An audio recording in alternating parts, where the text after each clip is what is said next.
ప్రభునందు ప్రియులకు క్రీస్తు యేసు వారి ఘనమైన నామములో శుభములు తెలియజేయుచున్నాం. ఈ దినము హెబ్రోన్ క్యాలెండర్ వాగ్దానము.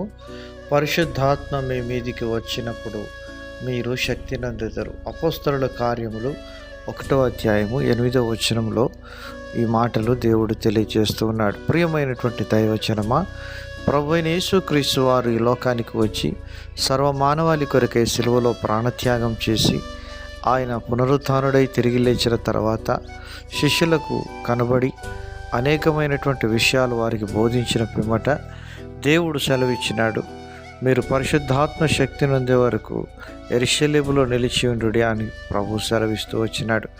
పరిశుద్ధాత్మ దేవుడు వారిని బలపరిచి భూదిగంతముల వరకు, యూదయ సమరయ భూదిగంతములలో వారు సాక్షులుగా ఉండేదాని కొరకై దేవుడు వారిని పరిశుద్ధాత్మతో నింపుతూ వచ్చినట్లుగా అపోస్తలుల కార్యం 1వ అధ్యాయంలో మనం చూడవచ్చును. మేడగదిలో పరిశుద్ధాత్మ వారిని అభిషేకించిన తర్వాత వారు దేవుని యొక్క ఆత్మశక్తిని పొందుకొని భూదిగంతములకు వెళ్ళి వారు ప్రభు యొక్క పరిచర్యను జరిగిస్తూ వచ్చినారు. ప్రభు యొక్క పరిచర్యను జరిగించాలంటే భౌతికంగా మనకున్న శక్తి సామర్థ్యాల కంటే అధికమైనటువంటి శక్తి సామర్థ్యాలు మనకు అవసరం. అవి పరిశుద్ధాత్మ దేవుని ద్వారానే మనకు అనుగ్రహించబడతాయి.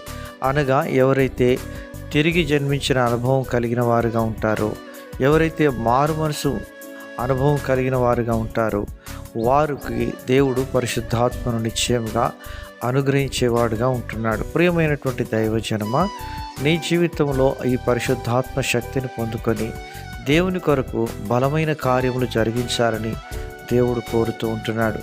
పరిశుద్ధాత్మకు నీ దేహం ఆలయమని వెరుగుదువా? దేవుని వాక్యం సెలవిస్తుంది. 1 కొరింథీ 6వ అధ్యాయం 19-20 వచనాల్లో దేవుని యొక్క పరిశుద్ధాత్మకు నీ దేహము ఆలయమై ఉంటున్నది అని దేవుడు సెలవిస్తున్నాడు. ప్రియమైనటువంటి దేవుని ప్రజలారా, పరిశుద్ధాత్మ కలిగి ఆయన యొక్క ఆత్మానుసారంగా మనం నడిచినప్పుడు మనము దీవించబడతాం, మనం అనేకులకు దీవెనకరంగా చేయబడతాం. ఆ విధంగా మనం ఉండాలని దేవుని వాక్యం మనకు ఖచ్చితంగా సెలవిస్తూ ఉంటున్నది.